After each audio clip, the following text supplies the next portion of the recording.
National Herald case में लंबी जद्दोजहद के बाद आखिरकार आज सोनिया गांधी और राहुल गांधी को कोर्ट में पेश होना पड़ा। भारी शोर शराबे और सुरक्षा के तामझाम और कांग्रेसी दिग्गज कार्यकर्ताओं नेताओं के जमावड़े के बीच दोनों नेता अदालत पहुंचे और कोर्ट रूम में चली महज 6 मिनट की कार्यवाही के बाद सोनिया राहुल समेत मामले के आरोपियों को जमानत दे दी गई। लेकिन जैसे कि उम्मीद थी, जमानत लेने के बाद कांग्रेस ने मोदी सरकार पर जबरदस्त हमला बोल दिया। सवाल उठता है कि क्या नेशनल हेराल्ड के मामले पर जारी सियासत अब बंद होगी? आसार तो ऐसे नहीं लगते। सबसे पहले सुनते हैं कि कोर्ट की कार्रवाई के बाद कांग्रेस मुख्यालय पहुंचे राहुल और सोनिया गांधी ने आखिर कहा क्या। आज अदालत में मैं साफ मन से पेश हुई हूँ, जैसे कि किसी भी कानून का पालन करने वाले नागरिक को करना चाहिए। देश के कानून बिना किसी भय और पक्षपात के सभी के ऊपर बराबर लागू होते हैं। मुझे जरा भी संदेह नहीं है, सच्चाई सामने आएगी। हम अपने राजनीतिक विरोधियों के हमले और उनके निंदा के अभियान से पूरी तरह वाकिफ है। यह सिलसिला पीढ़ियों से चला आ रहा है। यह और बात है कि ये लोग हमें कभी भी अपने रास्ते से हटा नहीं पाए। मौजूदा केंद्र सरकार अपने विरोधियों को जानबूझकर निशाना बना रही है और इसके लिए वो सरकारी एजेंसी का पूरी तरह से इस्तेमाल कर रही है। मैं कानून का आदर करता हूं। मोदी जी झूठे इल्जाम लगवाते हैं और वो सोचते हैं कि विपक्ष झुक जाएगा। मैं हिंदुस्तान के हर नागरिक को बताना चाहता हूं कि मैं और कांग्रेस पार्टी नहीं झुकेंगे।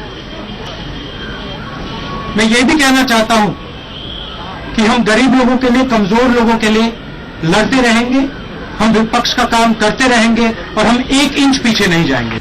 सोनिया गांधी और राहुल गांधी को आप सुन रहे थे, लेकिन पिछले कई दिनों से जो जारी सियासत है, क्या अब वो खत्म होगी? इसी मुद्दे पर हम चर्चा करेंगे। 3 बेहद खास मेहमान हमारे साथ जुड़ चुके हैं, उनका परिचय आपसे करवा देती हूं। Prabhat Jha ji, national vice president BJP के, वो हमारे साथ भोपाल से मौजूद हैं। दिल्ली से कांग्रेस पार्टी के स्पोक्स पर्सन शोभा ओझा जी जुड़ चुकी हैं और नोएडा स्टूडियो में वरिष्ठ वकील यतेंद्र चौधरी जी हमारे साथ मौजूद हैं। इन तीनों के ही हम पास चले, लेकिन उसके पहले आपको दिखाते हैं कि इस पूरे मामले में आज किस तरह से सियासत हुई है, एक दूसरे पर हमला बोला गया। मुख्तार अब्बास नकवी ने किस तरह से कहा है कि दरअसल corruption and Congress are made for each other. सुनिए। हमने देश के इतिहास में पहली बार देखा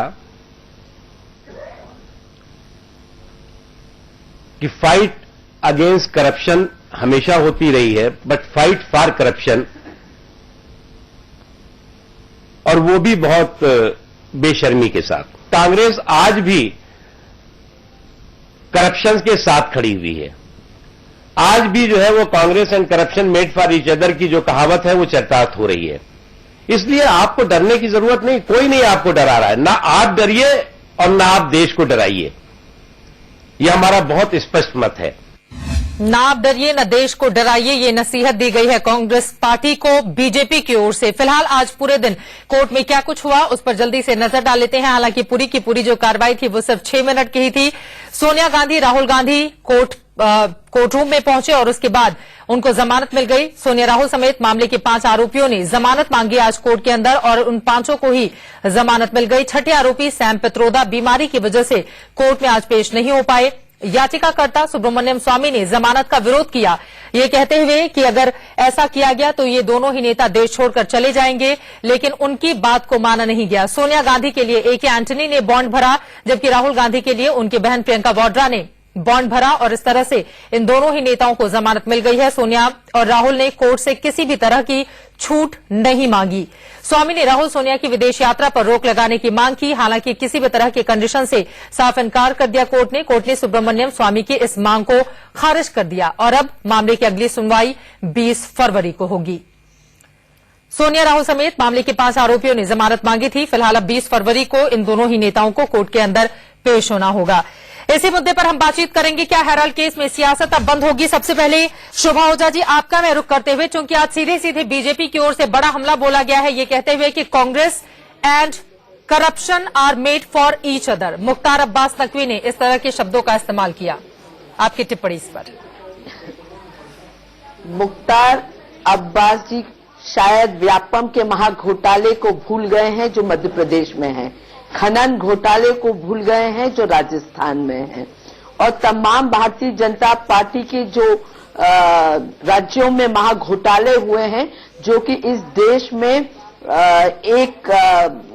मैं समझती हूं कि महाघोटालों का एक सरकार जो बनाई है इन्हें हर प्रदेश में, उसको भूल गए हैं। और मुख्तार अब्बास नकवी जी को ये नहीं पता है कि सुब्रमण्यम स्वामी जी ने भी कहीं करप्शन शब्द नहीं यूज किया है जी। उस पूरे नेशनल हेराल्ड केस में एक पाई का भी गबन इधर से उधर नहीं हुआ है। तो ये तो भारतीय जनता पार्टी झूठ बोलने आदतन झूठ बोलती रहती है और आई है, और यही इनकी पहचान है। झूठ बोलो, जोर से बोलो, बार बार बोलो और उसको सत्य स्थापित करने की कोशिश करो। तो अब्बास मुख्तार जी से कहूंगी कि कृपया अपने फैक्ट्स ठीक कर लें वो, और फिर कुछ बयानबाजी वो करें तो ज्यादा अच्छा होगा।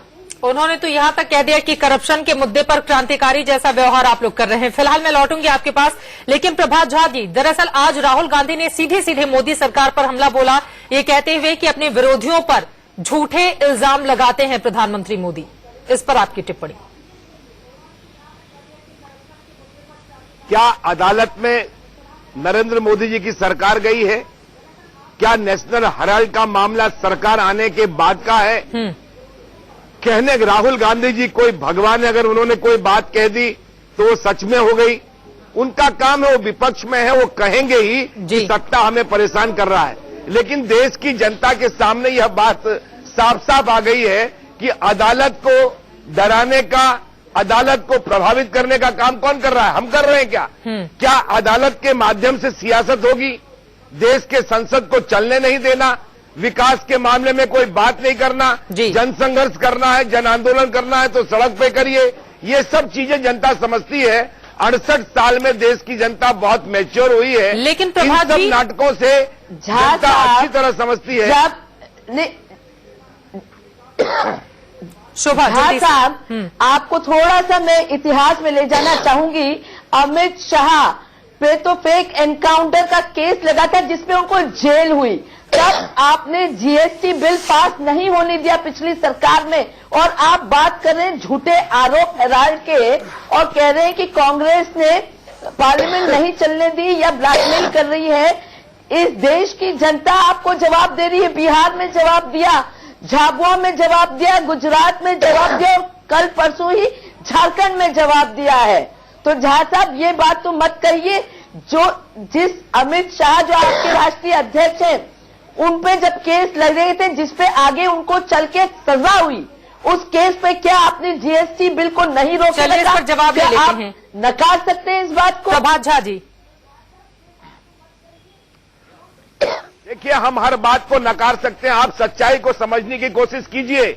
हमने नेशनल हेराल्ड का कोई घोटाला नहीं किया था, हमने कोई सच्चाई कोशिश है नहीं जिस की, चीज हमने में कॉम्प्लेक्स नहीं बनाया, हमने मॉल नहीं बनाया। ये बता दिया कि नेहरू जी के सपने को साकार करने के बजाय भारतीय जनता पार्टी गुमराह कर रही थी देश को। झूठ बोल के क्या है? सुब्रमण्यम स्वामी कौन है? अदालत के सहारे कांग्रेस को रिवाइव करने की सदस्य हैं, और आप कह रहे हैं कि मोदी जी और सरकार कुछ नहीं कर रही। सुब्रमण्यम स्वामी क्या गैर राजनीतिक व्यक्ति है? एकदम गलत है। सुब्रमण्यम स्वामी क्या आपकी पार्टी के नेता नहीं है? क्या भारतीय जनता पार्टी के हेडक्वार्टर से सोनिया गांधी जी का मार्गदर्शन कर रहे थे, उस समय सुब्रमण्यम स्वामी खराब नहीं थे। क्या जेटली जी ने सुब्रमण्यम स्वामी जी का समर्थन नहीं किया था?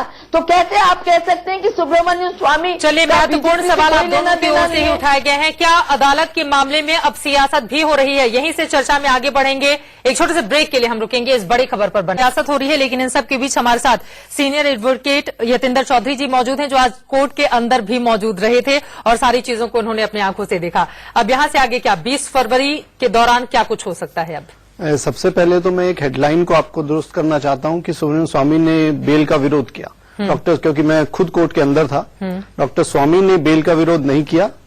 उन्होंने कहा मैं बेल का विरोध नहीं कर रहा हूं, पर मैं ये चाहता हूं कि बेल के अंदर कुछ रिस्ट्रिक्शन लगाई जाए, क्योंकि ये इन्फ्लुएंशियल लोग हैं, बाहर आते जाते रहते हैं। उन्होंने ये तो कहा था ना कि अगर बेल मिल गई तो ये लोग विदेश भाग सकते हैं, इस वजह से बेल ना दी जाए। मैं उसी पे आ रहा हूं। नहीं, उन्होंने ये नहीं कहा बेल, उन्होंने ये कहा कि इस पे रिस्ट्रिक्शन लगाई जाए कि अगर ये देश से बाहर जाते हैं तो कोर्ट को बता के जाए या इनका पासपोर्ट ले लिया जाए, और जब जाए तो कोर्ट को बता के जाए। सिर्फ उन्होंने इतना कहा है। अच्छा, अब बात केस के ऊपर आती है तो मैं ओझा जी ने बीच में एक कमेंट किया था कि आज कोर्ट ने बता दिया कि लड़ाई क्या है। मैं ओझा जी को बताना चाहता हूं, कोर्ट ने आज कुछ नहीं बताया। आज सिर्फ एक प्रेजेंस थी अक्यूज्ड की, वो सारे अक्यूज थे, सारे प्रेजेंस थी। अब ट्रायल चलेगा, प्री चार्ज पे एविडेंस पे अब अगली बार बहस होगी और तब पता चलेगा कि इसमें क्या क्या चार्जेस। यानी कि 20 तारीख का इंतजार हमें करना होगा। अपने दोनों मेहमानों के पास भी हम चलेंगे, प्रभात झा जी, शोभा ओझा जी के पास, लेकिन उसके पहले एक और छोटे से ब्रेक के लिए रुकेंगे फौरन। सीधा सा सवाल आपसे ये है, अब इस लड़ाई को कांग्रेस पार्टी आगे जारी कैसे रखेगी?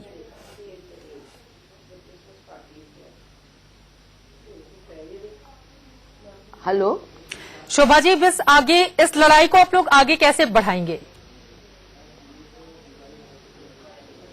देखिए, इस लड़ाई को लीगली हम कोर्ट में लड़ेंगे और हमें इस देश की न्यायपालिका पे पूरा भरोसा है कि हमारी जीत होगी। जहां तक पॉलिटिकल वेंडेटा का सवाल है तो उसको इस देश की जनता ने हमेशा, इतिहास इस बात का गवाह है कि जब जब भारतीय जनता पार्टी और आरएसएस ने राजनीतिक विद्वेष के रहते झूठे आरोप चाहे इंदिरा जी चाहे राजीव जी पे लगाए हैं, हमेशा इस देश की जनता ने मुंहतोड़ जवाब दिया है, इन्हें आगे भी देगी, इस बात का हमें विश्वास है। और लीगली हम कोर्ट में भी इसे लड़ेंगे और राजनीतिक रूप में भी इसे लड़ेंगे। चलिए, आप तीनों का बहुत शुक्रिया हमारे साथ इस चर्चा में शामिल होने के लिए। अब देखना यही होगा कि 20 फरवरी को इस पूरे मामले में क्या कुछ होता है। फिलहाल एक छोटे से ब्रेक के लिए हम